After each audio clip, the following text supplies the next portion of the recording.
ನಾಮಕ್ಕೆ ಮಹಿಮೆ ಉಂಟಾಗಲಿ, ದೇವರ ನಾಮಕ್ಕೆ ಸ್ತೋತ್ರ ಉಂಟಾಗಲಿ. ನನ್ನ ಒಡೆಯನು, ರಕ್ಷಕನು, ವಿಮೋಚಕನು, ಅತಿ ಬೇಗನೆ ಬರಲಿರೋ ಮೊದಲಿಂಗನಾದಂತೆ ಯೇಸು ಕ್ರಿಸ್ತ ನಾಮದಲ್ಲಿ ಎಲ್ಲರೂ ಹೊಂದಿಸ್ತಾ ಇದ್ದಾನೆ. ದೇವರು ನಿಮ್ಮೆಲ್ಲರನ್ನು ಆಶೀರ್ವಾದ ಮಾಡಲಿ.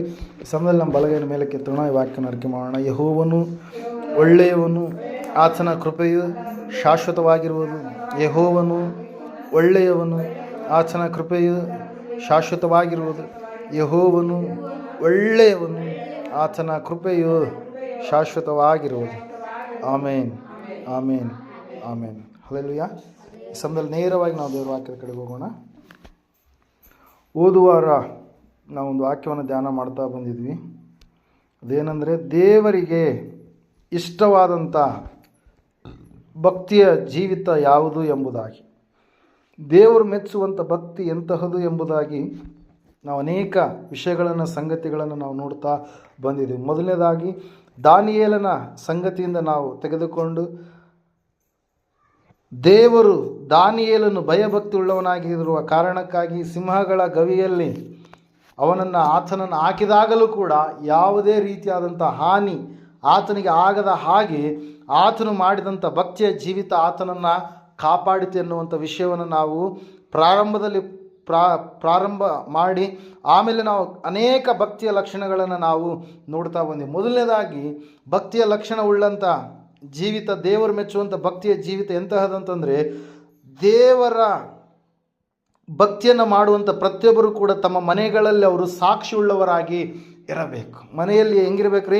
ಸಾಕ್ಷಿಯ ಜೀವಿತ ಉಳ್ಳವರಾಗಿ, ಮನೆಯವರೆಲ್ಲರ ಸಮೇತವಾಗಿ ದೇವರಿಗೆ ಭಯಭಕ್ತಿ ಉಳ್ಳವರಾಗಿ ನಡೆಯುವವರಾಗಬೇಕಂತೇಳಿ ಕೊರ್ನೆಲ್ಯನ ವಿಷಯವಾಗಿ, ಅದೇ ರೀತಿಯಾಗಿ ಕೊರ್ನೆಲ್ಯನು ದಾನ ಧರ್ಮ ಮಾಡುವಂಥ ವ್ಯಕ್ತಿಯಾಗಿದ್ದ, ಅದು ಕೂಡ ದೇವರನ್ನು ಮೆಚ್ಚುವಂಥ ಒಂದು ಭಕ್ತಿ ಎಂಬುದಾಗಿ, ಯಾವಾಗಲೂ ಕೂಡ ನಿತ್ಯವೂ ಕೂಡ ಪ್ರಾರ್ಥಿಸುವಂಥ ವ್ಯಕ್ತಿಯಾಗಿದ್ದನು ಎಂಬುದಾಗಿ ನಾವು ನೋಡಿದಂಥವರಾಗಿದ್ದೇವೆ. ಈ ಮೂರು ಲಕ್ಷಣಗಳಲ್ಲದೆ ನಾವು ನೋಡಿದ್ದೀವಿ, ಸೇವಕರನ್ನು ಹಿಂಬಾಲಿಸುವಂಥವರು ಕೂಡ ಅದು ದೇವರಿಗೆ ಇಷ್ಟವಾಗಿರ್ತಕ್ಕಂಥ ಒಂದು ಭಕ್ತಿಯ ಜೀವಿತ. ದೇವರ ವಾಕ್ಯದಲ್ಲಿ ಅಲ್ಲಿ ನಾವು ನೋಡ್ತಾ ಇದ್ದೇವೆ, ಆ ಒಂದು ಸ್ಥಳದಲ್ಲಿ ಪೌಲ ಮತ್ತು ನಾವು ನೋಡ್ತಾ ಇದ್ದೇವೆ ಪೌಲನ ಜೊತೆ ದಾಸನಾಗಿರ್ತಕ್ಕಂಥ ಬಾರ್ನಬರು ಇಬ್ಬರು ಕೂಡ ಸೇವೆಯನ್ನು ಮಾಡಿದಂಥ ಆ ಸ್ಥಳದಲ್ಲಿ ಪ್ರಿಯರೇ, ಅದ್ಭುತವಾಗಿ ಅನೇಕ ಜನರು ಏನು ಮಾಡಿದ್ರಂತೆ, ಬಾರ್ನಬರನ್ನು ಏನು ಮಾಡಿದರು? ಹಿಂಬಾಲಿಸಿದರು. ಅವರ ಆಲೋಚನೆಗಳು ದೇವರ ಕಡೆಗೆ ಇರುವಂಥ ಆಲೋಚನೆಗಳನ್ನು ಹಿಂಬಾಲಿಸಬೇಕು. ಸೇವಕರನ್ನು ನಾವು ಹಿಂಬಾಲಿಸುವವರಾಗಿರಬೇಕು. ಅವರ ಮನಸ್ಥಿತಿಯನ್ನು, ದೇವರ ಒಂದು ವಿಷಯ ಸಂಗತಿಗಳನ್ನು ನಾವು ಹಿಂಬಾಲಿಸುವವರಾಗಿರ್ಬೇಕಂತೇಳಿ 4ನೇ ಲಕ್ಷಣ ನಾವು ನೋಡಿದ್ವಿ.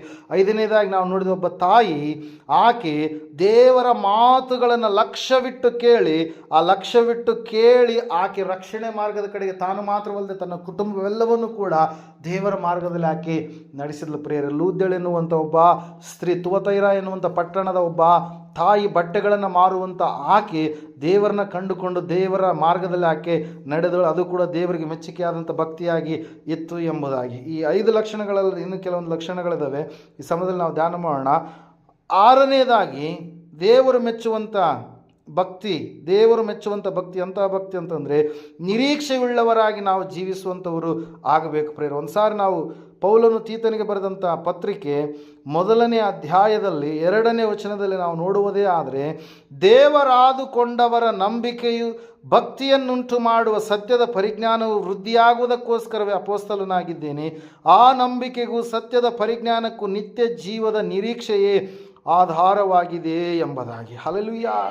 ಹೆಸರಿಲ್ಲ ನಾವು ನೋಡ್ತಾ ಇದ್ದೇವೆ, ಪೌಲನು ಸ್ಪಷ್ಟವಾಗಿ ಹೇಳ್ತಾ ಇದ್ದಾನೆ. ಏನಂತೇಳಿ ಅಂತಂದರೆ, ನಿರೀಕ್ಷೆ ಉಳ್ಳವರಾಗಿ ನಾವು ಜೀವಿಸುವಾಗ ಅದು ದೇವರನ್ನು ಮೆಚ್ಚಿಸುವಂಥ ಒಂದು ಭಕ್ತಿಯಾಗಿ ಇದೆ. ನಿರೀಕ್ಷೆ ಅಂದ ತಕ್ಷಣ ನಾವು ಕಾದುಕೊಂಡಿರಬೇಕು. ದೇವರೊಂದು ವಾಗ್ದಾನವನ್ನು ಕೊಟ್ಟಿದ್ದಾನಂತಂದರೆ ಆ ವಾಗ್ದಾನ ನೆರವೇರಿಸಲ್ಪಡುವುದಕ್ಕಾಗಿ ಒಂದು ಸಮಯ ಎನ್ನುವಂಥದ್ದನ್ನು ದೇವರು ಇಟ್ಟಿರ್ತಾನೆ.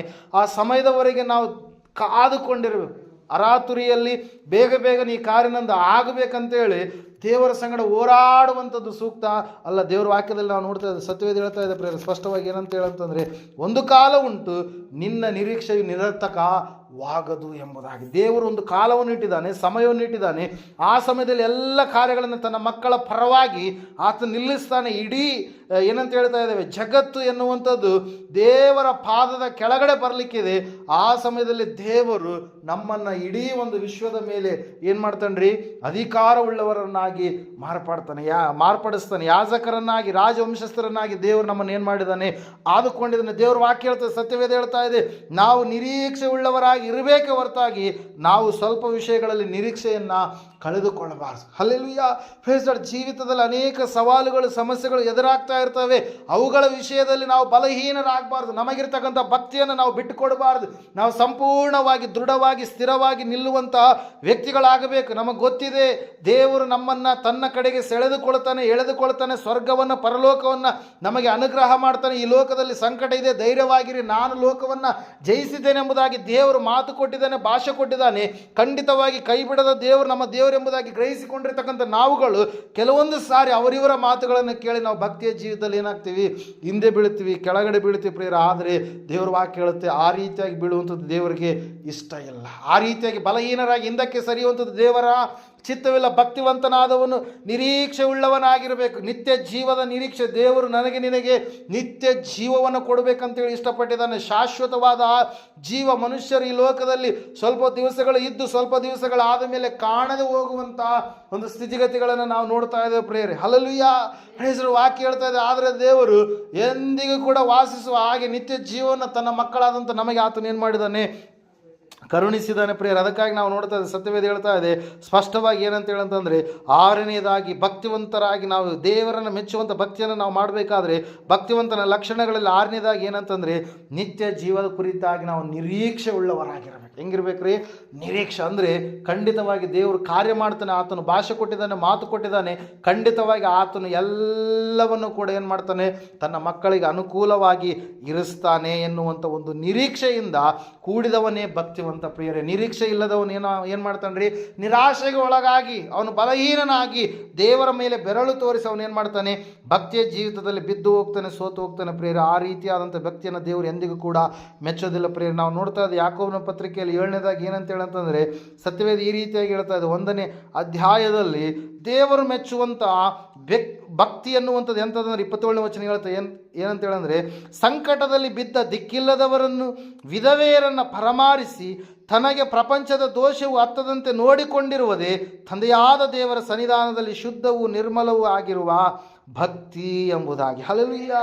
Price Lord. ವಿಧವೆಯರಿಗೆ, ದಿಕ್ಕಿರಲಾರ್ದಂಥವರಿಗೆ ಸಹಾಯ ಮಾಡುವಂಥವರು ನಾವು ಆಗಬೇಕು. ಏನಂತ ಹೇಳ್ತಾ ಇದೆ ವಾಕ್ಯ? ವಿಧವೆಯರನ್ನ, ದಿಕ್ಕಿಲ್ಲದವರನ್ನ, ನಾವು ಸಂಕಟದಲ್ಲಿ ಬಿದ್ದವರನ್ನ ಪರಾಮರಿಸಿ ಪ್ರಪಂಚದ ದೋಷ ಹತ್ತಲಾರದ ಹಾಗೆ ನೋಡಿಕೊಳ್ಳುವಂಥವ್ರು ನಾವು ಆಗಬೇಕು. ಹಲ್ಲೆಲೂಯಾ. Praise Lord. ನೋಡ್ರಿ, ಯಜಮಾನನು ಹೋದ ಮೇಲೆ ಆ ಕುಟುಂಬದಲ್ಲಿ ತಾಯಿಗೆ ಭಾಳ ಕಷ್ಟ, ಭಾಳ ನೋವು, ಭಾಳವಾದಂಥ ವೇದನೆ. ಅಯ್ಯೋ, ಯಜಮಾನ ನೆರಳಾಗಿ ಏನು ಮಾಡುವಂಥ ಆತ ಎಲ್ಲ ಕಾರ್ಯವನ್ನು ಆತನ ಎಂತಹ ಆತನೇ ಆಗಿರಲಿ, ಆತನ ಇರುವಂಥ ಪಕ್ಷದಲ್ಲಿ ಆ ತಾಯಿಗೆ ಯಾವುದೇ ರೀತಿಯಾದಂಥ ಏನಿರಲ್ರಿ, ಗೊಂದಲ ಇರಲ್ಲ, ಚಿಂತೆ ಇರಲ್ಲ. ಹಲ್ಲೆಲೂಯಾ. ಇಲ್ಲ, ನನ್ನ ಯಜಮಾನ ಇದ್ದಾನೆ, ಹೆಂಗೋ ಒಂದು ರೀತಿಯಲ್ಲಿ ಎಲ್ಲ ಕಾರ್ಯಗಳನ್ನು ಆತನ ಏನು ಮಾಡ್ತಾನೆ, ನಡೆಸಿಕೊಂಡು ಹೋಗ್ತಾನೆ, ಮಾಡ್ತಾನೆ ಎನ್ನುವಂಥ ಒಂದು ಧೈರ್ಯ, ಸ್ಥೈರ್ಯ ಇರುತ್ತೆ. ನಾವು ನೋಡ್ತಾ ಇದ್ದೇವೆ, ಸಂಕಟದಲ್ಲಿ ಬಿದ್ದವರನ್ನು, ದಿಕ್ಕಿಲ್ಲದವರನ್ನು, ವಿಧವೆಯರನ್ನು ಪರಾಮರಿಸುವಂಥವ್ರು ಆಗಬೇಕು. ದಿಕ್ಕಿರಲಾರ್ದಂಥವ್ರು, ಕೆಲವೊಬ್ರು ಅನಾಥ ಮಕ್ಕಳು ಇರ್ತಾರೆ. ಹಲ್ಲೆಲೂಯಾ. ದಿಕ್ಕಿರಲಾರ್ದಂಥ ಒಂದು ಸ್ಥಿತಿಯಲ್ಲಿ ತೊಳಲಿ ಬಳಲಿ ಹೋದಂಥ ಸಂಕಟದಲ್ಲಿ ಬಿದ್ದಂಥವರು ಕೆಲವರು ಇರ್ತಾರೆ. ಅಂಥವರಿಗೆ ಸಹಾಯ ಮಾಡುವಂಥ ಮನಸ್ಸುಳ್ಳವರಾಗಿ, ಸಹಾಯವನ್ನು ಮಾಡುವವರಾಗಿ ನಾವು ಇರಬೇಕು ಪ್ರಿಯರೇ. ದೇವರ ವಾಕ್ಯ ಹೇಳ್ತಾ ಇದೆ, ಪರಾಮರಿಸುವವರಾಗಿ ಇರಬೇಕು. ಅದುವೇ ನಾವು ನೋಡ್ತಾ ಇದ್ದೇವೆ ದೇವರ ಸನ್ನಿಧಾನದಲ್ಲಿ ಶುದ್ಧವೂ ಮತ್ತು ನಿರ್ಮಲವೂ ಆಗಿರುವಂತಹ ಭಕ್ತಿ ಎಂಬುದಾಗಿ ಪ್ರಿಯರೇ. ಹಲ್ಲೆಲೂಯಾ. ಕೇವಲ ನಾವು ದೇವರ ವಾಕ್ಯದಲ್ಲಿ ಈಗಾಗಲೇ ನೋಡಿದ ಹಾಗೆ ನಾವು ನಿರೀಕ್ಷೆಯುಳ್ಳವರಾಗಿರುವಂಥದ್ದು ಮಾತ್ರವಲ್ಲ, ನಾವು ಈ ರೀತಿಯಾಗಿ ವಿಧವೆಯರ ಪಕ್ಷದಲ್ಲಿ, ದಿಕ್ಕಿಲ್ಲದವರ ಪಕ್ಷದಲ್ಲಿ ನಾವು ಸಹಾಯಕರಾಗಿ ನಿಲ್ಲುವಂಥವರು ಕೂಡ ಆಗಬೇಕು. ದೇವರ ವಾಕ್ಯ ಹೇಳ್ತಾ, ಸತ್ಯವೇದ ಹೇಳ್ತಾ ಇದೆ, ಅವರಿಗೆ ಸಹಾಯಕರಾಗಿರುವಾಗ ಅದು ದೇವರಿಗೆ ಸಹಾಯ ಮಾಡಿದ ರೀತಿಯಲ್ಲಿರುವಂಥದ್ದು ಪ್ರೇರೆ. ಯಾರಿಗ್ರಿ? ಮನುಷ್ಯರಿಗಲ್ಲ. ಯಾರಿಗೆ? ದೇವರಿಗೆ ಸಹಾಯ ಮಾಡಿದಂಥ ರೀತಿ ಪ್ರೇರೆ. ಅದಕ್ಕಾಗಿ ನಾವು ನೋಡ್ತಾ ಇದ್ದೇವೆ, ಸದ್ಭಕ್ತನು ಎಂತೇಳಿ ಅನ್ನಿಸಿಕೊಳ್ಳುವಂಥ ವ್ಯಕ್ತಿ ಅವನು ತನ್ನ ನಾಲಿಗೆ ಕಡಿವಾಣವನ್ನು ಹಾಕುವಂಥದ್ದು ಮಾತ್ರವಲ್ಲದೆ ಅವನು ಸಂಪೂರ್ಣವಾಗಿ ವಿಧವೆಯರನ್ನು, ದಿಕ್ಕಿಲ್ಲದವರನ್ನ, ಸಂಕಟದಲ್ಲಿ ಬಿದ್ದವರನ್ನು ಏನು ಮಾಡಬೇಕ್ರಿ? ಪರಾಮರಿಸಿ ಸಹಾಯ ಮಾಡುವಂಥ ಮನಸ್ಥಿತಿ ಉಳ್ಳವನಾಗಿ ಇರಬೇಕು. ಅಂಥವರಿಗೆ ಸಹಾಯ ಮಾಡಿದರೆ ಅದೇನಂತ ಹೇಳ್ತಾ ಇದೆ, ದೇವರಿಗೆ ಸಹಾಯ ಸಹಾಯ ಮಾಡಿದಂಗೆ. ಹಲ್ಲೆಲೂಯಾ. ದೇವರಿಗೆ ಮತ್ತು ನಾವು ನೋಡ್ತಾ ಇದ್ದೀವಿ ಇನ್ನೊಂದು ಕಡೆಗೆ ಯಾರಾದರೂ ಬಡವರನ್ನು ಕರುಣಿಸಿದರೆ ಅದು ದೇವರಿಗೆ ಸಾಲ ಕೊಟ್ಟಂಗೆ ಅಂತ ಜ್ಞಾನೋಕ್ತಿಗಳ ಪುಸ್ತಕದಲ್ಲಿ ಅದರ ಕುರಿತಾಗಿ ನಾವು ನೋಡ್ತಾ ಇರ್ತೇವೆ ಪ್ರಿಯರೇ. ಸತ್ಯವೇದ ಹೇಳ್ತಾ ಇದೆ ಸ್ಪಷ್ಟವಾಗಿ ಪ್ರಿಯರೇ, ನಮ್ಮ ದೇವರು ನಾವು ನೋಡ್ತಾ ಇದ್ದೇವೆ ಈ ರೀತಿಯಾಗಿ ಭಕ್ತಿಯನ್ನು ಮಾಡುವಾಗ ಆತನು ಮೆಚ್ಚುವಂಥ ದೇವರಾಗಿದ್ದಾನೆ ಪ್ರಿಯರೇ. ಹಲ್ಲೆಲೂಯಾ. ನಿರೀಕ್ಷೆ ಉಳ್ಳವರಾಗಿ ಇರುವಂಥದ್ದು ಮಾತ್ರವಲ್ಲ, ವಿಧವೆಯರಿಗೆ ದಿಕ್ಕಿಲ್ಲದಂಥ ಪ್ರತಿಯೊಬ್ಬರಿಗೆ ಸಹಾಯ ಮಾಡುವಂಥ ಹಂಗಿನಲ್ಲಿ ನಾವು ನೀನು ಭಕ್ತಿವಂತರಾದಂಥ ನಾವು ನೀವುಗಳು ಇದ್ದೇವೆ ಪ್ರಿಯರೇ. ಮತ್ತು ನಾವು ನೋಡ್ತಾ ಇದ್ದೇವೆ ಅದೇ ಅಧ್ಯಾಯದಲ್ಲಿ 27ನೇ ವಚನದಲ್ಲಿ ನಾವು ನೋಡ್ತಾ ಇದ್ದೇವೆ, ಇಹಲೋಕದ ಯಾವ ಒಂದು ಮಾಲಿನ್ಯವನ್ನು ಅಂಟಿಸಿಕೊಳ್ಳಲಾರದೆ ಪ್ರಪಂಚದ ದೋಷವು ಹತ್ತಲಾರದ ಹಾಗೆ ನಮ್ಮನ್ನು ನಾವೇನು ಮಾಡಬೇಕು, ಕಾಪಾಡಿಕೊಳ್ಬೇಕು. ಈ ಲೋಕದಲ್ಲಿದ್ದೇವೆ, ಈ ಲೋಕದ ಏನಂತ ಹೇಳ್ತಾ ಇದ್ದೇವೆ, ಸಂಪ್ರದಾಯ ಪದ್ಧತಿಗಳು, ಈ ಲೋಕದ ವ್ಯವಹಾರ ಅದು ದೇವರಿಗೆ ವಿರುದ್ಧ ಎಂಬುದಾಗಿ ವಾಕ್ಯ ಹೇಳ್ತಾ ಇದೆ. ಇಹಲೋಕವನ್ನು ಪ್ರೀತಿಸುವವನು ದೇವರಿಗೆ ಏನಾಗಿದ್ದಾನೆ ಅಂತ ಹೇಳ್ತಾ ವಾಕ್ಯ, ವೈರಿಯಾಗಿದ್ದಾನೆ ಅಂತ ಹೇಳುತ್ತೆ. ಹಲ್ಲೆಲೂಯಾ. ಈ ಲೋಕದ ವ್ಯವಹಾರಗಳೆಲ್ಲ, ಈ ಲೋಕದಲ್ಲಿ ಅನೇಕ ಭಕ್ತಿಗೆ ವಿರುದ್ಧವಾದಂಥ ಕಾರ್ಯಗಳು, ದೇವರಿಗೆ ವಿರುದ್ಧವಾದಂಥ ಕಾರ್ಯಗಳಿದ್ದಾವೆ.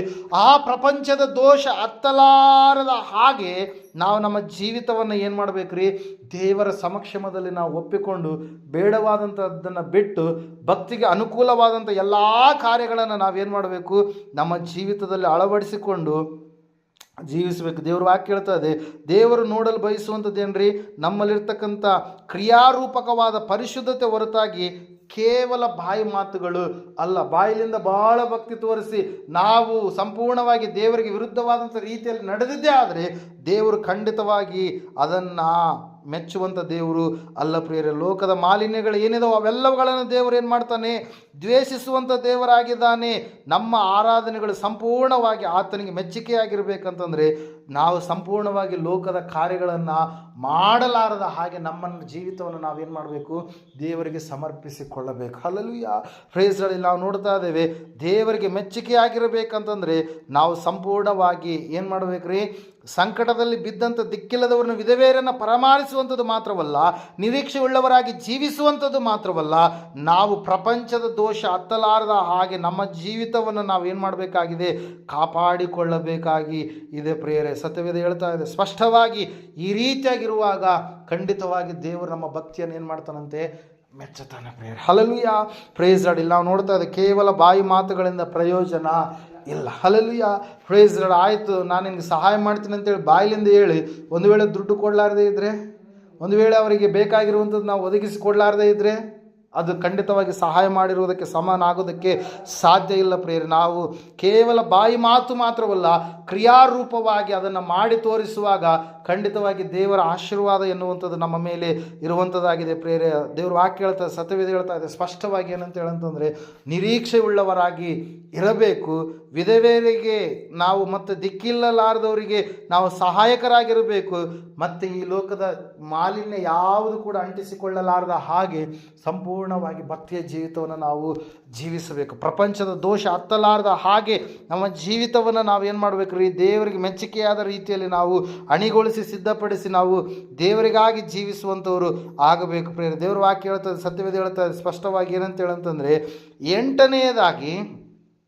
ಎಂಟನೇದು ನಾವು ನೋಡಿದ್ವಿ. 9ನೇದಾಗಿ ನಾವು ನೋಡ್ತಾ ಇದ್ದೇವೆ 2ನೇ ಪೇತ್ರನ ಪತ್ರಿಕೆ 1ನೇ ಅಧ್ಯಾಯ 6ನೇ ವಚನದಲ್ಲಿ ಸತ್ಯವೇದ ಈ ರೀತಿಯಾಗಿ ಹೇಳ್ತಾ ಇದೆ, ಜ್ಞಾನಕ್ಕೆ ದಮೆಯನ್ನು, ದಮೆಗೆ ತಾಳ್ಮೆಯನ್ನು, ತಾಳ್ಮೆಗೆ ಭಕ್ತಿಯನ್ನು, ಭಕ್ತಿಗೆ ಸಹೋದರ ಸ್ನೇಹವನ್ನು, ಸಹೋದರ ಸ್ನೇಹಕ್ಕೆ ಪ್ರೀತಿಯನ್ನು ಕೂಡಿಸಿರಿ ಎಂಬುದಾಗಿ. ಹಲ್ಲೆಲೂಯಾ. ನಾವು ನೋಡ್ತಾ ಇದ್ದೇವೆ ಸಹನೆ ಉಳ್ಳವರಾಗಿ ನಾವು ಇರಬೇಕು. ಹಲ್ಲೆಲೂಯಾ. ಹೆಂಗಿರ್ಬೇಕಂದ್ರೆ ಸಹನೆ ಎನ್ನುವಂಥದ್ದು, ತಾಳ್ಮೆ ಎನ್ನುವಂಥದ್ದು ಭಕ್ತಿಯ ಜೀವಿತದಲ್ಲಿ ಬಹಳ ಮುಖ್ಯ. ಯಾಕಂದರೆ ಯೇಸು ಸ್ವಾಮಿ ಅವರು ಹೇಳಿದ್ರು ಏನಂತೇಳಿ, ಕಡೆಯವರೆಗೆ ತಾಳಿಕೊಳ್ಳುವವನು ರಕ್ಷಣೆ ಹೊಂದುವನು ಎಂಬುದಾಗಿ. ಯೋಬನ ವಿಷಯದಲ್ಲಿ ನಾವು ನೋಡುವಾಗ ಯೋಬನು ಸಂಪೂರ್ಣವಾಗಿ ಏನು ಮಾಡಿದಂತೆ, ಸಹನೆ ಉಳ್ಳವನಾಗಿದ್ದ. ತನಗೆ ಬಂದಿರತಕ್ಕಂಥ ಎಲ್ಲ ಕಷ್ಟದ ವಿಷಯದಲ್ಲಿ ಅವನು ಚಿಂತಾಕ್ರಾಂತನಾಗಿದೆ. ಸಂಪೂರ್ಣವಾಗಿ ದೇವರ ಮೇಲೆ ಭಾರ ಹಾಕಿ ದೇವರು ಆತನ ಸಂಗಡ ಮಾತಾಡಿದಾಗ ದೇವರೇ, ನನಗೆ ತಿಳಿಯಲಾರದೆ ಕೆಲವೊಂದು ಸಂಗತಿಗಳನ್ನು, ನನ್ನ ಬುದ್ಧಿಗೆ ಜ್ಞಾನಕ್ಕೆ ನಿಲುಕಲಾರದಂಥ ಕೆಲವೊಂದು ಮಾತುಗಳನ್ನು ನಾನು ಮಾತಾಡಿಬಿಟ್ಟಿದ್ದೀನಿ, ನನ್ನನ್ನು ಕ್ಷಮಿಸು ಎಂಬುದಾಗಿ ದೇವರ ಹತ್ರ ಆತನು ಕ್ಷಮಾಪಣೆಯನ್ನು ಕೂಡ ಕೇಳಿರುವಂಥ ಸಂಗತಿಯನ್ನು ನಾವು ಯೋಬನ ಪುಸ್ತಕದಲ್ಲಿ ನಾವು ನೋಡ್ತಾ ಇರ್ತೇವೆ. ದೇವರು ಆತನಿಗೆ ಆಲೋಚನೆಯನ್ನು ಕೊಟ್ಟಾಗ, ತನ್ನ ಸ್ನೇಹಿತರಿಗೋಸ್ಕರ ಪ್ರಾರ್ಥಿಸಿದಾಗ, ಆ ಎಲ್ಲ ಸಮಯದಲ್ಲಿ ಕೂಡ ಸಹನೆಯಿಂದ ತಾಳ್ಮೆಯಿಂದ ಏನು ಮಾಡ್ತಾ ಇದ್ದಾನೆ ಯೋಬನು? ಕಾಯ್ತಾ ಇದ್ದಾನೆ ಪ್ರೇಯರ್. ಹಲ್ಲೆಲೂಯಾ. ನಾವು ನೋಡ್ತಾ ಇದ್ದೇವೆ ಸಹನೆ ಎನ್ನುವಂಥದ್ದು ಬಹಳ ಮುಖ್ಯ. ಈ ಕಾರಣದಿಂದ ನೀವು ಪೂರ್ಣ ಆಸಕ್ತಿಯುಳ್ಳವರಾಗಿ ನಿಮಗಿರುವ ನಂಬಿಕೆಗೆ ಸದ್ಗುಣಕ್ಕೆ ಜ್ಞಾನವನ್ನು, ಜ್ಞಾನಕ್ಕೆ ದಮೆಯನ್ನು, ದಮೆಗೆ ತಾಳ್ಮೆಯನ್ನಂತೇಳಿ ಹೇಳುತ್ತೆ ವಾಕ್ಯ. ಏನಂತೇಳಿ? ತಾಳ್ಮೆ ಅಂದರೆ ನಮಗೆ ಯಾವುದೇ ರೀತಿಯಾದಂಥ ಕಷ್ಟ ಸಂಕಟಗಳು ಎದುರಾದರೂ ನಂಬಿಕೆಯಿಂದ ನಾವು ಮುಂದೆ ಸಾಗುವವರಾಗಬೇಕು. ನಂಬಿಕೆ ಎನ್ನುವಂಥ ಗುರಾಣಿ ಬಹಳ ಮುಖ್ಯ. ಇದು ಸ್ವಾಭಾವಿಕವಾಗಿ ನಮಗೆ ಬರುವಂಥದ್ದಲ್ಲ, ಆದರೆ ಇದನ್ನು ನಾವೇನು ಮಾಡಬೇಕು? ಕಲಿತುಕೊಳ್ಬೇಕು, ಕೂಡಿಸಿಕೊಳ್ಳುವಂಥವರು ಆಗಬೇಕು ಪ್ರಿಯರ. ವಾಕ್ಯ ಹೇಳ್ತದೆ, ಸತ್ಯವೇದ ಹೇಳ್ತಾ ಇದೆ ಸ್ಪಷ್ಟವಾಗಿ. ಏನಂತ ಹೇಳಂತಂದರೆ, ನಾವು ನಿರೀಕ್ಷೆ ಉಳ್ಳವರಾಗಿರಬೇಕು.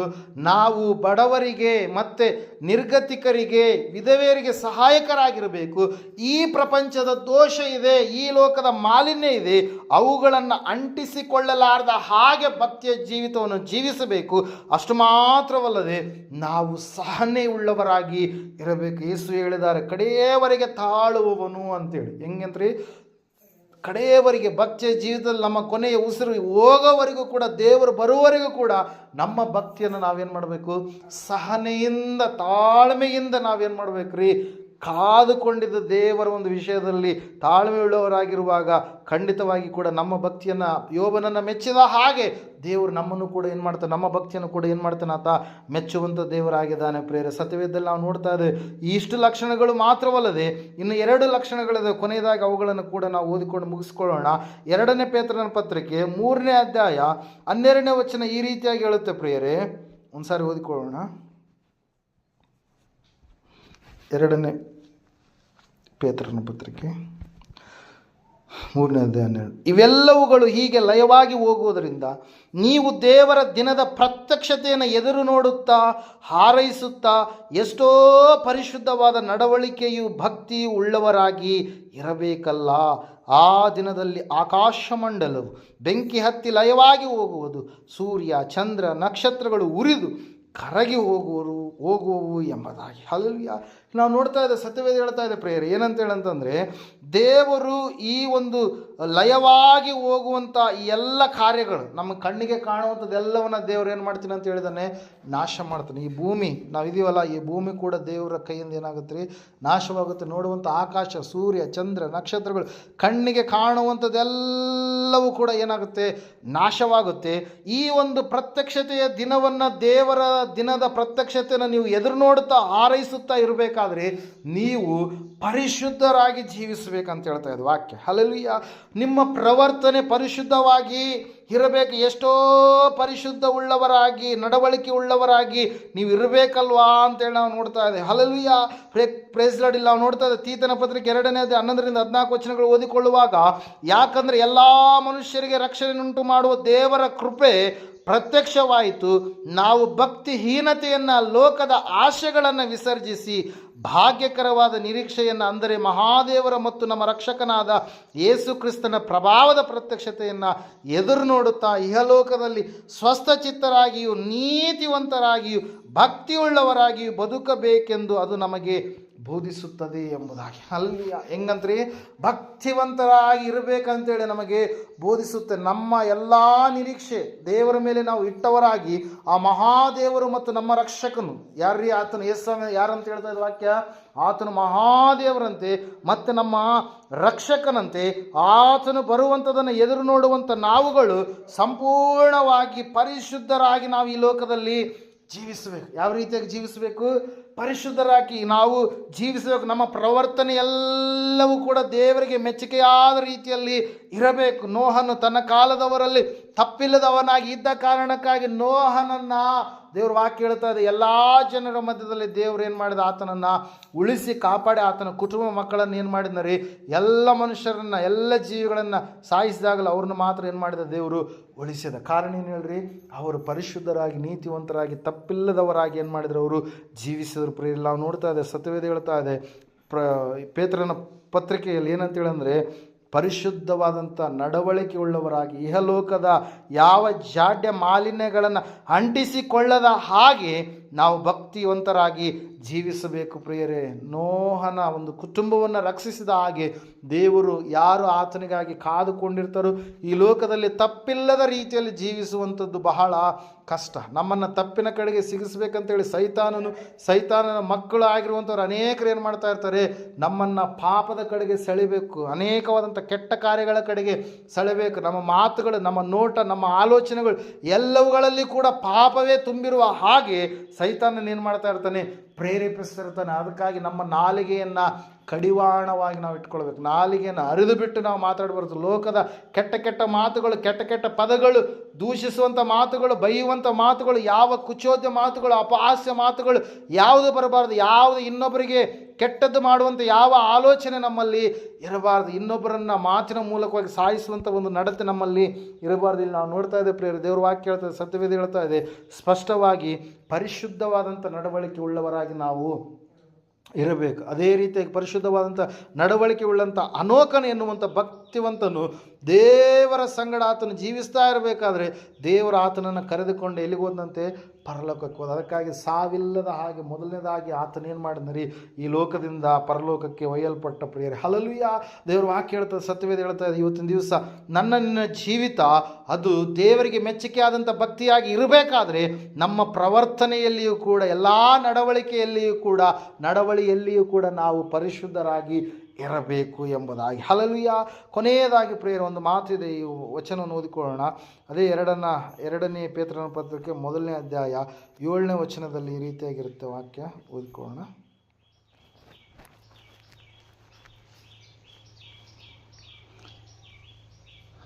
ತಾಳ್ಮೆಗೆ ಭಕ್ತಿಯನ್ನು, ಭಕ್ತಿಗೆ ಸಹೋದರ ಸ್ನೇಹವನ್ನು, ಸಹೋದರ ಸ್ನೇಹಕ್ಕೆ ಪ್ರೀತಿಯನ್ನು ಕೂಡಿಸಿರಿ ಎಂಬುದಾಗಿ. ಹಲ್ಲೆಲೂಯಾ.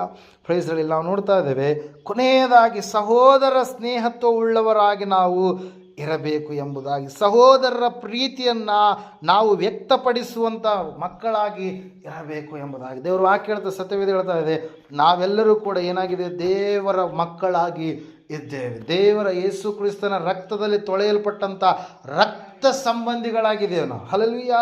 Praise the lord. ನಮ್ಮೆಲ್ಲರಲ್ಲಿ ಕೂಡ ಯೇಸಪ್ಪನ ರಕ್ತ ಇರುವಂಥದ್ದಾಗಿದೆ ಪ್ರಿಯರೇ. ಅದಕ್ಕಾಗಿ ನಾವೆಲ್ಲರೂ ಕೂಡ ನಾವು ಏನಾಗಿದ್ದೇವೆ, ಕಡೆ ಆದಾಮನ ಮೂಲಕವಾಗಿ ರಕ್ತ ಸಂಬಂಧಿಗಳು ನಾವು ಆಗಿದ್ದೇವೆ. ಮೊದಲನೇ ಆದಾಮನ ಮೂಲಕವಾಗಿ ಶಾರೀರಿಕವಾಗಿ ನಾವೆಲ್ಲರೂ ಕೂಡ ಆದಾಮ ಅವಳಿಂದ ನಾವು ಬಂದವರಾಗಿದ್ದೇವೆ. ಈ ಲೋಕದಲ್ಲಿರುವಂಥವರೆಲ್ಲರೂ ಕೂಡ ಒಬ್ರಿಗೊಬ್ರು ಏನ್ರಿ, ಅವರು ರಿಲೇಷನ್ಸೇ. ಅವ್ರ ಕುಲ ಯಾವುದೇ ಆಗಲಿ, ಅವರು ಯಾವ ಒಂದು ದೇಶದಲ್ಲಿ ಆದರೂ ವಾಸ ಮಾಡ್ತಾ ಇರಲಿ, ಅವರೆಲ್ಲರೂ ಕೂಡ ದೇವರ ಒಂದು ಸೃಷ್ಟಿ. ಆದಾಮ ಅವಳ ಮೂಲಕವಾಗಿ ದೇವರು ಇಡೀ ಜಗತ್ತನ್ನು ಏನು ಮಾಡಿದ, ಆತ ತುಂಬಿಸಿದ. ಆಮೇಲೆ ಜಲಪ್ರಳಯ ಬಂದು ಹೋದ ಮೇಲೆ ಮತ್ತೆ ನೋಹನ ಮಕ್ಕಳ ಮೂಲಕವಾಗಿ ಇಡೀ ಜಗತ್ತೆನ್ನುವಂಥದ್ದು ಏನಾಯ್ತು ರೀ, ತುಂಬಲ್ಪಡ್ತು ಪ್ರಿಯರೇ. ನಾವಿಲ್ಲಿ ನೋಡ್ತಾ ಇದ್ದೇವೆ, ಸತ್ಯವೇದ ಹೇಳ್ತಾ ಇದೆ ಸ್ಪಷ್ಟವಾಗಿ, ಮೊದಲನೇ ಆದಾಮನಿಂದ ನಾವೆಲ್ಲರೂ ಶಾರೀರಿಕವಾದಂಥ ಸಂಬಂಧವುಳ್ಳವರಾಗಿದ್ದರೆ, ಕಡೆ ಆದಾಮನಾಗಿ ಬಂದಿರತಕ್ಕಂಥ ಯೇಸು ಕ್ರಿಸ್ತನ ಮೂಲಕವಾಗಿ ನಾವೆಲ್ಲರೂ ಆತ್ಮ ಸಂಬಂಧವುಳ್ಳವರಾಗಿದ್ದೇವೆ. ಹಲ್ಲೆಲೂಯಾ. ಪ್ರಿಯರೇ, ಈ ವಾಕ್ಯ ಹೇಳ್ತದೆ, ಸತ್ಯವೇದ ಹೇಳ್ತಾ ಇದೆ, ನಾವು ದೇವರ ಮಕ್ಕಳಾಗಿರ್ತಕ್ಕಂಥ ನಾವು ಆತನಿಗೆ ಮೆಚ್ಚುಗೆಯಾಗಿ ನಾವು ಜೀವಿಸಬೇಕಾದ್ರೆ ನಾವು ಸಹೋದರ ಸ್ನೇಹವುಳ್ಳವರಾಗಿ ನಾವು ಇರಬೇಕು. ಹಲ್ಲೆಲೂಯಾ. ರೋಮಾಪುರದವರಿಗೆ ಬರೆದ ಪತ್ರಿಕೆ 12ನೇ 10ನೇ ವಚನ ಈ ರೀತಿಯಾಗಿ ಹೇಳ್ತಾರೆ, ಕ್ರೈಸ್ತ ಸಹೋದರರು ಅಣ್ಣ ತಮ್ಮಂದೀರೆಂದು ಒಬ್ಬರನ್ನೊಬ್ಬರು ಪ್ರೀತಿಸಿರಿ, ಮಾನ ಮರ್ಯಾದೆಯನ್ನು ತೋರಿಸುವುದರಲ್ಲಿ ಒಬ್ಬರಿಗಿಂತ ಒಬ್ಬರು ಮುಂದಾಗಿ ನೀವು ಇರಬೇಕು ಎನ್ನುವಂಥದ್ದು. ಅದುವೇ ದೇವರು ಕೋರಿರುವಂಥದ್ದು ಪ್ರೇರೆ. ಒಬ್ಬರಿಗೊಬ್ಬರು ದ್ವೇಷ ಮಾಡುವಂಥದ್ದಲ್ಲ. ನಾವೆಲ್ಲರೂ ಕೂಡ ಒಂದೇ ತಂದೆಯ ಮಕ್ಕಳಾಗಿದ್ದೇವೆ. ನಾವು ಒಬ್ಬರ ಮೇಲೆ ಒಬ್ಬರು ಸಹೋದರ ಸ್ನೇಹವುಳ್ಳವರಾಗಿ ಇರಬೇಕು. ಹಲ್ಲೆಲೂಯಾ. ಅದರ ಸಲುವಾಗಿ ನಾವು ನೋಡ್ತಾ ಇದ್ದ ಕೀರ್ತನೆಗಳ ಪುಸ್ತಕದಲ್ಲಿ 133ನೇ ಕೀರ್ತನೆ ಅಂದ್ಕೊತೀನಿ, ಒಂದ್ಸರಿ ಓದಿಕೊಳ್ಳೋಣ.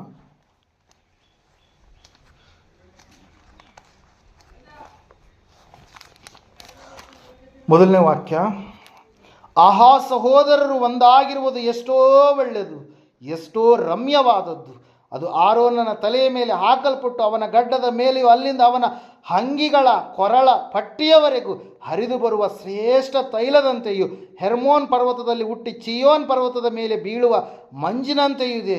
ಅಲ್ಲಿ ಆಶೀರ್ವಾದವು ಜೀವವು ಸದಾಕಾಲ ಇರಬೇಕೆಂದು ಯೆಹೋವನು ಆಜ್ಞಾಪಿಸಿದ್ದಾನೆ ಎಂಬುದಾಗಿ. ಹಲ್ಲೆಲೂಯಾ.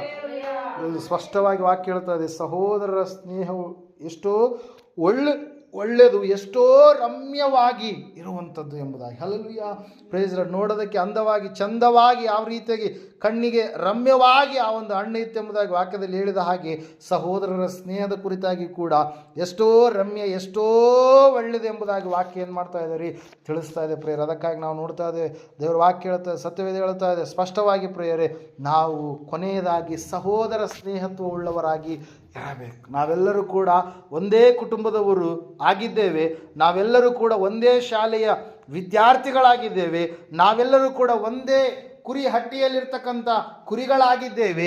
ನಮ್ಮ ಬೋಧಕನು ಯೇಸು ಕ್ರಿಸ್ತನಾಗಿದ್ದಾನೆ, ನಾವು ಆತನ ವಿದ್ಯಾರ್ಥಿಗಳಾಗಿದ್ದೇವೆ.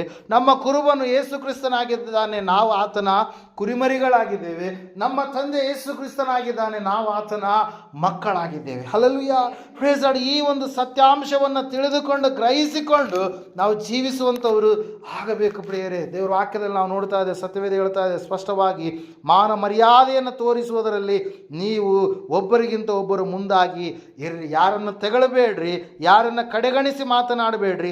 ನಾವೆಲ್ಲರೂ ಕೂಡ ಒಂದೇ ಒಂದು ಮರದ ಕೊಂಬೆಗಳಾಗಿ ಇದ್ದೇವೆ ಎಂಬುದನ್ನು ಗ್ರಹಿಸಿಕೊಂಡು ನಾವು ಜೀವಿಸುವಂಥವರು ಆಗಬೇಕು ಎಂಬುದಾಗಿ. Hallelujah, praise Lord. ನಾವು ಮರದಲ್ಲಿ ಇರ್ತಕ್ಕಂಥ ಕೊಂಬೆಗಳಾಗಿ ಇರಲಾರ್ದಂಥ ಸಮಯದಲ್ಲಿ ದೇವರು ನಮ್ಮನ್ನು ಏನು ಮಾಡಿದನ್ರಿ, ಆ ಒಂದು ಮರಕ್ಕೆ ಕಸಿ ಕಟ್ಟಿದೋಪಾದಿಯಲ್ಲಿ ನಮ್ಮನ್ನು ತೆಗೆದುಕೊಂಡು ಏನು ಮಾಡಿದಾನೆ, ನಾವು ಕೂಡ ಆತನ ಒಂದು ಮರದಲ್ಲಿ ಕೊಲ್ಲೆಗಳಾಗಿರ್ಬೇಕಂತೇಳಿ ಆತನು ಆರಿಸಿಕೊಂಡು ತೆಗೆದುಕೊಂಡಿದ್ದಾನೆ. ಫಲ ಕೊಡುವಂಥ ಮಕ್ಕಳಾಗಿ ನಾವು ಇರಬೇಕು ಪ್ರಿಯರೇ. ಅದಕ್ಕಾಗಿ ಸಹೋದರ ಸ್ನೇಹವನ್ನು ನಾವು ಯಾವತ್ತಿಗೂ ಕೂಡ ಮರೆಯಬಾರದು. ಸಹೋದರ ಸ್ನೇಹತ್ವ ಉಳ್ಳವರಾಗಿ ಜೀವಿಸುವಂಥವರಾಗಬೇಕು. ಅದನ್ನೇ ದೇವರು ವಾಕ್ಯ ಹೇಳ್ತಾ ಇದೆ. ಏನಂತ ಹೇಳಂತಂದರೆ, ಅಂತಹ ಒಂದು ಸ್ನೇಹತ್ವ ನಮ್ಮಲ್ಲಿ ಏನು ಮಾಡುತ್ತಂತ್ರಿ, ಆಶೀರ್ವಾದವು ಜೀವವು ಅಲ್ಲಿ ಇರಬೇಕಂತೇಳಿ ದೇವರು ಏನು ಮಾಡಿದಾನಂತೆ, ಇಷ್ಟಪಟ್ಟಿದ್ದಾನೆ. ಎಲ್ಲಿರಿ, ಐಕ್ಯಮತ್ಯ ಉಳ್ಳವರಾಗಿ ಒಗ್ಗಟ್ಟಿನಲ್ಲಿ ದೇವರು ಏನು ಮಾಡ್ತಾನೆ, ಆಶೀರ್ವಾದ ಮಾಡ್ತಾನೆ. ಒಂದು ವೇಳೆ ಆವತ್ತಿನ ದಿವಸ 120 ಜನರು ಮೇಲಂತಸ್ತಿನ ಮಾಳಿಗೆಯಲ್ಲಿ ಅವರು ಕೂಡಲಾರ್ದೇ ಇದ್ದಿದ್ರೆ, ನಾವು ನೋಡ್ತಾ ಇದ್ದೇವೆ ಪ್ರಿಯರೇ, ಅವರು ದಿಕ್ಕಿಗೊಬ್ಬರು ಚದರಿ ಹೋಗಿದ್ರೆ ದೇವರ ಬಲವಾದಂಥ ಶಕ್ತಿಯಲ್ಲಿ ಇಳ್ತಾ ಇರಲಿಲ್ವೇನೋ, ಅವರೆಲ್ಲರೂ ಐಕ್ಯವಾಗಿ ಏನು ಮಾಡಿದ್ರಂತೆ, ಮೇಲಂತಸ್ತಿನ ಮಾಳಿಗೆಯಲ್ಲಿ ಯೆರೂಸಲೇಮಿನಲ್ಲಿ ಕೂಡಿ ಬಂದ ಕಾರಣಕ್ಕಾಗಿ ದೇವರವರ ಮೇಲೆ ಏನು ಮಾಡಿದಂತ್ರಿ, ಉರಿಯುವ ಅಗ್ನಿಯ ನಾಲಿಗೆಯನ್ನು ಪರಿಶುದ್ಧಾತ್ಮ ದೇವರನ್ನು ಏನು ಮಾಡಿದ ಪ್ರಿಯರೇ. ಇವತ್ತಿನ ದಿವಸ ಕೂಡ ನಾವು ಸಂಪೂರ್ಣವಾಗಿ ಐಕ್ಯತೆ ಉಳ್ಳವರಾಗಿ ಸಹೋದರ ಪ್ರೀತಿಯನ್ನು, ಸ್ನೇಹತ್ವವನ್ನು ನಾವು ವ್ಯಕ್ತಪಡಿಸುವಂಥ ಮಕ್ಕಳಾಗಿ ನಾವು ಇರುವಂಥದ್ದು ಎಷ್ಟು ಅವಶ್ಯಕ. ಯಾಕಂದರೆ ಅಲ್ಲಿ ಆಶೀರ್ವಾದ ಜೀವ ಇರಬೇಕಂತೇಳಿ ದೇವರು ಏನು ಮಾಡಿದ್ದಾನೆ, ಆಶೆ ಪಟ್ಟಿದ್ದಾನೆ ಪ್ರಿಯರೇ. ಅದಕ್ಕಾಗಿ ನಾವು ಸಹೋದರ ಸ್ನೇಹತ್ವ ಉಳ್ಳವರಾಗಿ ಇರಬೇಕು. ನಾವು ಈಗಾಗಲೇ ನೋಡಿದ್ದೇವೆ, ಮೊದಲನೇದಾಗಿ ನಾವು ಮನೆಯವರೆಲ್ಲರಲ್ಲಿ ಒಳ್ಳೆಯ ಸಾಕ್ಷಿ ಉಳ್ಳವರಾಗಿರಬೇಕು. ನಾವು ದಾನ ಧರ್ಮ ಮಾಡುವವರಾಗಿರಬೇಕು, ಯಾವಾಗಲೂ ಕೂಡ ಪ್ರಾರ್ಥಿಸುವವರಾಗಿರಬೇಕು, ಸೇವಕರನ್ನು ಹಿಂಬಾಲಿಸುವಂಥವರಾಗಿರಬೇಕು, ದೇವರ ಮಾತುಗಳನ್ನು ಲಕ್ಷ್ಯವಿಟ್ಟು ಕೇಳಿಸಿಕೊಳ್ಳುವವರಾಗಬೇಕು, ನಿತ್ಯ ಜೀವದ ನಿರೀಕ್ಷೆ ಉಳ್ಳವರಾಗಿ ಜೀವಿಸುವಂಥವರಾಗಬೇಕು. ವಿಧವೆಯರಿಗೆ, ದಿಕ್ಕಿಲ್ಲದ ಜನರಿಗೆ ನಾವು ಸಹಾಯಕರಾಗಿರಬೇಕು. ಇಹಲೋಕದ ಪ್ರಪಂಚದ ಯಾವ ಮಾಲಿನ್ಯ ದೋಷ ಅಂಟಿಸಿಕೊಳ್ಳಲಾರದ ಹಾಗೆ ನಾವು ಜೀವಿಸುವಂಥವರಾಗಿರಬೇಕು. ಸಹನೆ, ತಾಳ್ಮೆ ಉಳ್ಳವರಾಗಿ ನಾವು ಇರಬೇಕು. ಅಷ್ಟು ಮಾತ್ರದಲ್ಲಿ ನಾವು ನೋಡ್ತಾ ಇದ್ದೀವಿ, ಈ ಲೋಕದಲ್ಲಿ ಪರಿಶುದ್ಧ ಪ್ರವರ್ತನೆ ಉಳ್ಳವರಾಗಿ ದೇವರ ರಾಜ್ಯಕ್ಕಾಗಿ ಎದುರು ನೋಡುವಂಥ ವ್ಯಕ್ತಿಗಳಾಗಿ ನಾವು ಇರಬೇಕು. ಕೊನೆಯದಾಗಿ ಸಹೋದರ ಸ್ನೇಹತ್ವವನ್ನು ನಾವು ವ್ಯಕ್ತಪಡಿಸಿ ಜೀವಿಸುವಂಥವರಾಗಿ ಇರಬೇಕು. ಈ ರೀತಿಯಾದಂಥ ಭಕ್ತಿಯನ್ನು ದೇವರು ಖಂಡಿತವಾಗಿ ಮೆಚ್ಚಿ ನಮ್ಮನ್ನು ಏನು ಮಾಡ್ತಾನೆ, ಆತ ಆಶೀರ್ವದಿಸ್ತಾನೆ ಪ್ರಿಯರೇ. ಈ ಸಮಯದಲ್ಲಿ ನಾವೆಲ್ಲರೂ ಎದ್ದು ನಿಂತುಕೊಳ್ಳೋಣ, ಪ್ರಾರ್ಥನೆ ಮಾಡಿಕೊಳ್ಳೋಣ. ದೇವರು ವಾಕ್ಯ ಹೇಳ್ತಾ, ಸತ್ಯವೇದ ಹೇಳ್ತಾ ಇದೆ, ಸಹೋದರ ಸಹೋದರಿಯೇ, ದೇವರು ಇವತ್ತು ಮೆಚ್ಚುವಂಥ ಭಕ್ತಿಯ ಲಕ್ಷಣಗಳು ಏನೆಂಬುದಾಗಿ ನಾವು ನೋಡಿದಂಥವರಾಗಿದ್ದೇವೆ. ಕೆಲವೊಂದು ಸಂಗತಿಗಳು, ವಿಷಯಗಳನ್ನು ನಾವು ತಿಳಿದುಕೊಂಡಂಥವರಾಗಿದ್ದೇವೆ. ಇವತ್ತು ಒಂದು ವೇಳೆ ಈ ಲಕ್ಷಣಗಳು ನಿನ್ನಲ್ಲಿ ಇರಲಾರದೇ ಇದ್ದರೆ ಅವುಗಳನ್ನು ನಿನ್ನ ಜೀವಿತದಲ್ಲಿ ಅಳವಡಿಸಬೇಕು. ಒಂದು ವೇಳೆ ಇವು ನಿನ್ನಲ್ಲಿ ಕಾಣಿಸಲಾರದೇ ಇದ್ದರೆ ಇವತ್ತಿನಿಂದ ಆದರೂ ಈ ರೀತಿಯಾಗಿ ಜೀವಿಸುವುದಕ್ಕೆ ನಿನ್ನನ್ನು ನೀನು ಸಿದ್ಧಪಡಿಸಿಕೋ. ಸಹೋದರ ಸಹೋದರಿಯೇ, ದೇವರು ತನ್ನ ವಾಕ್ಯಗಳನ್ನು ಅಲ್ಲಲ್ಲಿ ಬರೆಸಿ ಕೆಲವೊಂದು ಸಂಗತಿಗಳನ್ನು ನನಗೂ ನಮ್ಮೆಲ್ಲರಿಗೂ ಬೋಧಿಸುವಂಥ ದೇವರಾಗಿದ್ದಾನೆ. ನಾವೆಲ್ಲರೂ ಒಂದೇ ಕುಟುಂಬದವರು ಎಂಬುದಾಗಿ, ಒಂದೇ ರಕ್ತದಲ್ಲಿ ತೊಳೆಯಲ್ಪಟ್ಟಂಥ ಜನಾಂಗದವರಾಗಿದ್ದೇವೆ ಎಂಬುದಾಗಿ, ಒಂದೇ ರೊಟ್ಟಿಯನ್ನು ದ್ರಾಕ್ಷರಸವನ್ನು ಕುಡಿಯುವವರಾಗಿದ್ದೇವೆ ಎಂಬುದಾಗಿ, ಒಂದೇ ಪಾಲು ಒಂದೇ ಹಿಂಡು ನಾವು ಆಗಿದ್ದೇವೆ ಎಂಬುದಾಗಿ ಗ್ರಹಿಸಿಕೊಂಡು ನಾವು ಜೀವಿಸುವಂಥದ್ದು ಎಷ್ಟು ಅವಶ್ಯಕ. ದೇವರ ವಾಕ್ಯ ಹೇಳ್ತದೆ, ಸತ್ಯವೇದ ಹೇಳ್ತದೆ, ಈ ಭಕ್ತಿಯ ಲಕ್ಷಣಗಳನ್ನು ನೀನು ಉಳ್ಳವನಾಗಿ ಜೀವಿಸುವಾಗ ಕೊರ್ನೆಲ್ಯೋಪಾದಿಯಲ್ಲಿ, ಲೂದಳೋಪಾದಿಯಲ್ಲಿ, ಆ ಒಂದು ಪಿಸಿದ್ದೆ ಅನ್ನುವಂಥ ಪ್ರಾಂತ್ಯದಲ್ಲಿರ್ತಕ್ಕಂಥ ಜನರೋಪಾದಿಯಲ್ಲಿ, ಅಷ್ಟು ಮಾತ್ರವಲ್ಲದೆ ನಾವು ನೋಡ್ತಾ ಇದ್ದೇವೆ ನೋಹನೋಪಾದಿಯಲ್ಲಿ, ಯೋಬನೋಪಾದಿಯಲ್ಲಿ ಅನೇಕ ಭಕ್ತಿವಂತರ ಜೀವಿತದೋಪಾದಿಯಲ್ಲಿ 120 ಶಿಷ್ಯರೋಪಾದಿಯಲ್ಲಿ ನಾವು ಕೂಡ ಐಕ್ಯಮತ್ಯ ಉಳ್ಳವರಾಗಿ ಜೀವಿಸುವಾಗ ಖಂಡಿತವಾಗಿ ಆಶೀರ್ವಾದ ಇದೆ, ಖಂಡಿತವಾಗಿ ಜೀವ ಎನ್ನುವಂಥದ್ದು ಇದೆ. ಅದನ್ನು ದೇವರು ತನ್ನ ನಂಬಿದಂಥ ಮಕ್ಕಳಾದಂಥ ನಮಗೆ ಆತನು ವಾಗ್ದಾನವಾಗಿ ಇರಿಸಿದ್ದಾನೆ. ಖಂಡಿತವಾಗಿ ಆತನ ಆ ವಾಗ್ದಾನಗಳನ್ನು ನಮ್ಮ ಜೀವಿತದಲ್ಲಿ ನೆರವೇರಿಸ್ತಾನೆ. ಅದಕ್ಕಾಗಿ ನಮ್ಮ ಭಕ್ತಿಯನ್ನು ಲೋಕದ ರೀತಿಯಲ್ಲಿ ಮಾಡುವಂಥದ್ದಲ್ಲ, ಆತ್ಮಕ್ಕೆ ತಕ್ಕ ಹಾಗೆ ನಾವು ಆತನನ್ನು ಆರಾಧಿಸಿ ಆತ್ಮದಲ್ಲಿ ನಾವು ಜೀವಿಸುವವರಾಗಿ ಚಲಿಸುವವರಾಗಿ ಸಂಪೂರ್ಣವಾಗಿ ದೇವರಿಗೆ ಬೇಕಾದ ರೀತಿಯಲ್ಲಿ ಭಕ್ತಿಯ ಕಾರ್ಯಗಳನ್ನು ಮಾಡುವವರಾಗಿ ನಾವು ಈ ಲೋಕದಲ್ಲಿ ದೇವರನ್ನೇ ವ್ಯಕ್ತಪಡಿಸುವಂಥವರಾಗಿ ಇರಬೇಕು. ಪ್ರಿಯರೇ, ದೇವರ ಒಂದು ಕಾರ್ಯಗಳನ್ನು ನಾವು ನಮ್ಮ ಜೀವಿತದಲ್ಲಿ ಸಂಪೂರ್ಣವಾಗಿ ಅಳವಡಿಸಿಕೊಂಡು ಜೀವಿಸುವಂಥವರಾಗೋಣ. ದೇವರ ವಾಕ್ಯ ಹೇಳ್ತದೆ, ಸತ್ಯವೇದ ಹೇಳ್ತದೆ, ನೀನು ನನ್ನನ್ನು ಪ್ರೀತಿಸದ ಹಾಗೆ ನಿನ್ನ ನೆರೆಯವನನ್ನು ಕೂಡ ನಿನ್ನಂತೆ ನೀನು ಪ್ರೀತಿಸು ಎಂಬುದಾಗಿ. ದೇವರನ್ನು ನಾವು ಸಂಪೂರ್ಣವಾಗಿ ಭಕ್ತಿಯುಳ್ಳವರಾಗಿ ಆತನನ್ನು ಸೇವಿಸುವಂಥದ್ದು ಮಾತ್ರವಲ್ಲ, ನಮ್ಮ ಹೋಲಿಕೆಗೆ ದೇವರ ಹೋಲಿಕೆಯಲ್ಲಿ ನಾವು ಸೃಷ್ಟಿಸಲ್ಪಟ್ಟಂಥ ಇತರ ವ್ಯಕ್ತಿಗಳನ್ನು ಮಕ್ಕಳನ್ನು ಕೂಡ ಅದೇ ರೀತಿಯಾಗಿ ನಾವು ಪ್ರೀತಿಸುವಂಥವ್ರಾಗಬೇಕು. ನಮ್ಮ ದೇಹಕ್ಕೆ ನಾವು ಯಾವತ್ತೂ ಕೂಡ ಹಾನಿ ಮಾಡಿಕೊಳ್ಳೋದಕ್ಕೆ ಇಷ್ಟಪಡೋದಿಲ್ವಲ್ಲ, ಅದೇ ರೀತಿಯಾಗಿ ಇತರರನ್ನು ಕೂಡ ನೋಡಿದಾಗ ಎಲ್ಲರನ್ನು ಕೂಡ ಒಂದೇ ದೃಷ್ಟಿಯಿಂದ ನಾವು ನೋಡಿ ಎಲ್ಲರನ್ನು ಸನ್ಮಾನಿಸುವವರು ನಾವು ಆಗಬೇಕು. ಎಲ್ಲವೂ ಕೂಡ ಭಕ್ತಿ ವೃದ್ಧಿಗೋಸ್ಕರವಾಗಿ ಮಾಡುವವರಾಗಿ ಇರಬೇಕೇ ಹೊರತಾಗಿ ಭಕ್ತಿಯ ವಿಷಯದಲ್ಲಿ ಮಾಲಿನ್ಯತೆಯನ್ನು ದೋಷವುಳ್ಳವರಾಗಿ ನಾವು ಜೀವಿಸಬಾರದು ಎನ್ನುವಂಥದ್ದು ದೇವರ ಒಂದು ಇಷ್ಟಚಿತ್ತ. ಪ್ರೇರಿ ಸಮಯದಲ್ಲಿ ನಾವು ಪ್ರಾರ್ಥನೆ ಮಾಡೋಣ. ಮಹೋನ್ನತನ ಮಹಾಪರಿಶುದ್ಧನಾದ ಮಹಾದೇವರು ನಿಮಗೆ ಸ್ತೋತ್ರಗಳಪ್ಪ. ಕೇಳಿದಂಥ ವಾಕ್ಯ ಬಿತ್ತಿದಂಥ ಬೀಜ 100ರಷ್ಟು ಫಲ ಕೊಡೋದು ನೀನು ಸಹಾಯ ಮಾಡಿ ನಡೆಸೋ. ನೀನು ಎಲ್ಲ ಒಳ್ಳೆಯದನ್ನು ಮಾಡಿದೆಯಪ್ಪ. ಯಾವ ರೀತಿಯಾಗಿ ಭಕ್ತಿವಂತರಾಗಿ ನಾವು ಜೀವಿಸಬೇಕಂತೇಳಿ ಕೆಲವೊಂದು ಆಲೋಚನೆಗಳನ್ನು ಸ್ವಾಮಿ ನನಗೂ ನಮ್ಮೆಲ್ಲರಿಗೂ ಈ ಒಂದು ಮುಂಜಾನೆಯ ಜಾವದಲ್ಲಿ ಸ್ವಾಮಿ ನೀನು ಒದಗಿಸಿಕೊಟ್ಟಿದ್ದೆ. ಅದಕ್ಕಾಗಿ ಸ್ತೋತ್ರ ಸ್ವಾಮಿ. ದೇವರೇ, ನೀವೆಲ್ಲ ರೀತಿಯಲ್ಲೂ ವಿಮೋಚನೆಯನ್ನು ಅನುಗ್ರಹಿಸಿ ಕರುಣಿಸಿ ಎಲ್ಲ ನಿನ್ನ ಚಿತ್ತ ನೆರವೇರಿಸಿ ನಡೆಸಿ ಮಹಿಮೊಂದುತ್ತಾ ಬರಬೇಕೆಂಬುದಾಗಿ, ಎಲ್ಲ ವಿಧದಲ್ಲಿ ಬಿಡುಗಡೆಯನ್ನು ದಯಪಾಲಿಸಿ ನಡೆಸ್ತಾ ಬರಬೇಕೆಂಬುದಾಗಿ, ಪ್ರತಿಯೊಂದು ಕಾರ್ಯಗಳನ್ನು ಅಣಿಗೊಳಿಸಿ ಸಿದ್ಧಪಡಿಸಿ ನಡೆಸ್ತಾ ಬರಬೇಕೆಂಬುದಾಗಿ, ಅತಿ ಬೇಗನೆ ಬರಲಿರುವ ನಜರೇತಿನ ಯೇಸು ಕ್ರಿಸ್ತನ ನಾಮದಲ್ಲಿ ಸ್ವಾಮಿ ಸಂಪೂರ್ಣವಾಗಿ ಕರ್ತನೆ ಈ ಲಕ್ಷಣಗಳನ್ನು ನಮ್ಮ ಜೀವಿತದಲ್ಲಿ ಇಂದು ಕರ್ತನೆ ಅಳವಡಿಸಿಕೊಳ್ಳಲಾರದ ಸ್ಥಿತಿಯಲ್ಲಿ ಯಾರಿದ್ದಾರೋ ಅಳವಡಿಸಿಕೊಂಡು ಸ್ವಾಮಿ ನಾವೆಲ್ಲರೂ ನಿನಗೆ ಮೆಚ್ಚುಗೆಯಾದ ರೀತಿಯಲ್ಲಿ ಜೀವಿಸಲಿಕ್ಕಾಗುವಂತೆ ಸಹಾಯ ಮಾಡಿ ನಡೆಸಪ್ಪ. ನೀನು ಒಳ್ಳೆಯದನ್ನು ಮಾಡುವಂಥ ದೇವರಾಗಿದೆಯಪ್ಪ. ಯಾವಾಗಲೂ ಒಳ್ಳೆಯ ದೇವರು ನೀನಾಗಿದ್ದೀಯ ಸ್ವಾಮಿ. ನಮ್ಮ ಜೀವಿತದಲ್ಲಿ ಒಳ್ಳೆಯದನ್ನು ನೀನು ಮಾಡಿದ್ದಕ್ಕಾಗಿ ಕರ್ತನೆ ನಿನಗೆ ಅನಂತ ಕೃತಜ್ಞತೆ ಸ್ತೋತ್ರಗಳನ್ನು ಸಲ್ಲಿಸುತ್ತಾ ಮುಂದಿರುವಂಥ ಎಲ್ಲ ಸಮಯಗಳಿಗೆಯಲ್ಲಿ ನಿನ್ನನ್ನೇ ಮೆಚ್ಚಿಸುವ ಮಕ್ಕಳಾಗುವಂತೆ ಎಡಕ್ಕಾಗಲಿ ಬಲಕ್ಕಾಗಲಿ ಹಿಂದಕ್ಕಾಗಲಿ ತಿರುಗದೆ ಸ್ವಾಮಿ ನಿನ್ನನ್ನೇ ಗುರಿಯಾಗಿರಿಸಿಕೊಂಡು ಸ್ವಾಮಿ ಜೀವಿಸಲಿಕ್ಕಾಗುವಂತೆ ಸಹಾಯ ಮಾಡಿ ನಡೆಸ್ತಾ ಬರಬೇಕೆಂಬುದಾಗಿ ಅತಿ ಬೇಗನೆ ಬರಲಿರುವ ಯೇಸು ಕ್ರಿಸ್ತನ ನಾಮದಲ್ಲಿ ಪ್ರಾರ್ಥಿಸಿ ಅರ್ಪಿಸಿ ಬಿಡುವಂದಿದ್ದೇವೆ ಪರಮ ತಂದೆ. ಆಮೇಲೆ ನಮ್ಮ ತಂದೆಯಾದ ದೇವರ ಶಾಶ್ವತವಾದ ಪ್ರೀತಿ, ಕುಮಾರನಾಗಿ ಬಂದರೆ ಯೇಸು ಕ್ರಿಸ್ತನ ಶಾಶ್ವತವಾದ ಕೃಪೆಯು, ಪರಿಶುದ್ಧ ಆತ್ಮದೇವರ ಶಾಶ್ವತವಾದ ನಡೆಸುವಿಕೆ ಅಲಂಕರಿಸಿ ಬಲಪಡಿಸುವಿಕೆಯು ಕೂಡಿ ಬಂದರೆ ಇವರ ಸಂಘದಲ್ಲಿ ಸಕಲ ಸದ್ಭಕ್ತರ ಸಂಘದಲ್ಲಿ ಪ್ರಪಂಚದಲ್ಲಿ ಎಲ್ಲ ಮನುಷ್ಯರ ಸಂಘದಲ್ಲಿ ಸದಾಕಾಲ ನೆಲೆಯಾಗಿರಲಿ ಸ್ವಾಮಿ.